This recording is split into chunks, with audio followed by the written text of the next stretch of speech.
पंजाब के पूर्व मंत्री और कांग्रेस नेता भारत भूषण आशु की गिरफ्तारी पर सीएम भगवंत मान ने प्रतिक्रिया दी है। उन्होंने कहा कि हमने लोगों से वादा किया था कि पंजाब को लूटने वालों के खिलाफ कार्रवाई की जाएगी और ये गिरफ्तारी उसी का हिस्सा है। भगवंत मान ने कहा कि हम कोई राजनीतिक प्रतिशोध नहीं ले रहे हैं, हम सबूत के बिना कार्रवाई नहीं करते।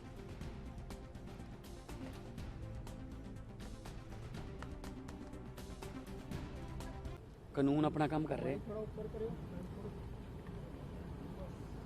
ਅਸੀਂ ਜਿਸ ਵੇਲੇ ਵੋਟਾਂ ਮੰਗ ਰਹੇ ਸੀ ਲੋਕਾਂ ਤੋਂ ਮੁਹੱਲਿਆਂ 'ਚ ਜਾ ਰਹੇ ਸੀ ਅਰਵਿੰਦ ਕੇਜਰੀਵਾਲ ਜੀ ਦੇ ਨਾਲ ਅਸੀਂ ਸ਼ਹਿਰਾਂ ਜਾ ਰਹੇ ਸੀ ਕਸਬਿਆਂ ਜਾ ਰਹੇ ਸੀ ਰੋਡ ਸ਼ੋਅ ਕਰ ਰਹੇ ਸੀ ਅਸੀਂ ਨਾਲ ਇਹ ਵੀ ਕਹਿ ਰਹੇ ਸੀ ਕਿ ਜਿਨ੍ਹਾਂ ਨੇ ਪੰਜਾਬ ਦਾ ਖਜ਼ਾਨਾ ਲੁੱਟਿਆ ਉਹ ਉਹਨਾਂ ਤੋਂ ਇੱਕ ਇੱਕ ਰੁਪਈਏ ਦਾ ਹਿਸਾਬ ਲਵਾਂਗੇ। ਸੋ ਇਹ ਜਿਹੜੀਆਂ ਗ੍ਰਿਫਤਾਰੀਆਂ ਨੇ ਇਹ ਉਸੇ ਹਿਸਾਬ ਲੈਣ ਦੀ ਸਿਲਸਿਲੇ ਦੇ ਵਿੱਚ ਹੀ ਕੜੀ ਦਾ ਹਿੱਸਾ ਨੇ। ਕਾਨੂੰਨ ਆਪਣਾ ਕੰਮ ਕਰ ਰਿਹਾ ਹੈ ਕਿ ਕਿੰਨਾ ਵੱਡਾ ਘੁਟਾਲਾ ਹੋਇਆ ਔਰ ਉਹਦੇ 'ਚ ਕੌਣ ਅਫਸਰ ਕਿਹੜੇ ਪੋਲੀਟੀਕਲ ਲੋਕ ਇਨਵੋਲਵ ਸੀ। ਕੱਲ ਹੀ ਤੁਸੀਂ ਦੇਖਿਆ ਹੋਣਾ ਕਿ ਬਰਾਬਰ ਠੇਕੇਦਾਰ ਵੀ ਆਏ ਹੋਏ ਸੀ ਉਹ ਲੇਬਰ ਵਾਲੇ ਜਿਨ੍ਹਾਂ ਨਾਲ ਧੱਕਾ ਹੋਇਆ। ਸੋ ਇਸ ਕਰਕੇ ਅਸੀਂ ਕੋਈ ਪੋਲੀਟੀਕਲ ਵੈਨੈਂਟਾ ਨਹੀਂ ਕਰ ਰਹੇ। ਉਹ ਕਰਨਾ ਹੁੰਦਾ ਤਾਂ ਅਸੀਂ ਹੁਣ ਤੱਕ ਜਿੱਤੇ ਮਰਜ਼ੀ ਪਰਚਾ ਕਰ ਲੈਂਦੇ ਨੇ। ਜਿੰਨਾ ਚਿਰ ਸਾਡੇ ਕੋਲ ਕੋਈ ਸਬੂਤ ਨਹੀਂ ਆਉਂਦਾ ਕਿ ਹਾਂ ਇਹਦੇ ਵਿੱਚ ਆ ਮੰਤਰੀ ਵੱਲੋਂ ਆਰਡਰ ਹੋਏ ਨੇ ਤੇ ਆ ਜਿਹੜਾ ਇਨਵੋਲਵਮੈਂਟ ਉਹਦੀ ਰਹੀ ਹੈ ਉਹਨਾਂ ਚਿਰ ਅਸੀਂ कोई कार्रवाई नहीं करते। ज्यादा जानकारी के लिए चंडीगढ़ से संवाददाता अमनप्रीत कौर हमारे साथ मौजूद हैं। अमन, फिलहाल आज सीएम ने जिस तरीके से आशु की गिरफ्तारी को लेकर अपनी बातें कही है, उन्होंने साफ कहा कि सबूतों के बिना पर हम कार्रवाई कर रहे हैं। देखिए, मानसिका डेढ़ मंथ से जिस दिन भी कार्रवाई अब तक हुई है, जिन भी मंत्रियों पे अब तक कार्रवाई होती आई है, उन्होंने साफ तौर से ये कहा कि कानून के तहत ये सब चीजें किए जा रही है। और उन्होंने पहले ही ये चीज बिल्कुल क्लियर कर दी थी कि चाहे मंत्री है, चाहे कोई अधिकारी है, चाहे कोई एमएलए है, जो भी दोषी पाया जाएगा, जिस भी मामले में दोषी पाया जाएगा, उसके खिलाफ कार्रवाई की जाएगी। क्योंकि मान सरकार ने आते ही सबसे पहले जो एग्जाम्पल सेट किया, जिस तरीके से उनके ही सेहत मंत्री के खिलाफ भ्रष्टाचार के जो मामला आया था, उन्होंने उसको ही बर्खास्त कर दिया था, हालांकि उसको जेल तक भेजा गया था।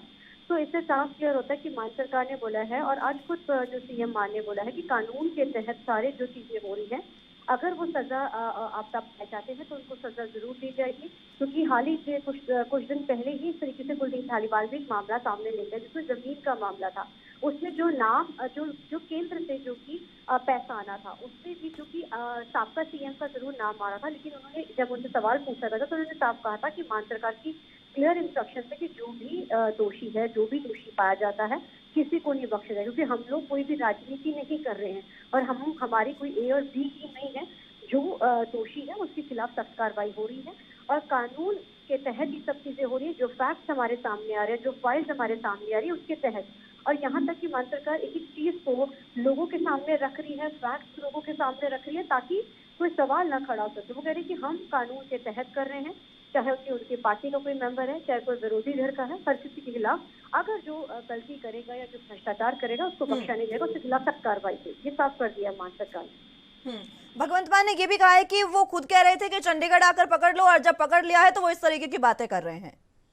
देखिए, उनसे सवाल किया गया था, आपको बताना चाहेंगे कि विरोधी धड़ ने ये सवाल किया था, राजा वड़िंग ये बात बोल रहे थे जो कांग्रेस के प्रधान है, तो उस पर उन्होंने ये बयान देते कहा था कि जो भी दोषी होगा उसके खिलाफ सख्त कार्रवाई की जाएगी।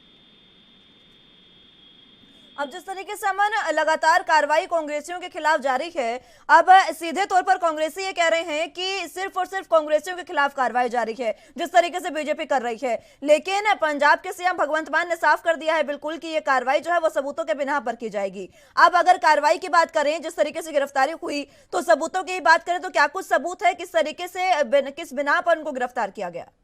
कुछ फैक्ट सामने आए थे, वो कोर्ट में आज उसकी पेशी हुई थी, कोर्ट में सब चीजें रखी गई हैं सरकार की तरफ से। पैर उनके एडवोकेट कर रहे हैं सरकार के, और अगर वहीं दूसरी तरफ अगर बात की जाए तो कांग्रेस की तरफ से भी अपने एडवोकेट किए गए हैं। तो कोर्ट में मामला है, कोर्ट में चीजें रखी जा रही हैं, जो फैक्ट है वो सामने रखे जा रहे हैं। किन किन आधारों को बनाया गया, देखिए वो चीज तो नहीं है, लेकिन चीजों को पूरे फैक्टफुली सामने रखे उनके खिलाफ कार्रवाई की जा रही है। ठीक है अमन, बहुत शुक्रिया आपका हमारे साथ जुड़ने के लिए और तमाम अहम जानकारी हम तक पहुंचाने के लिए।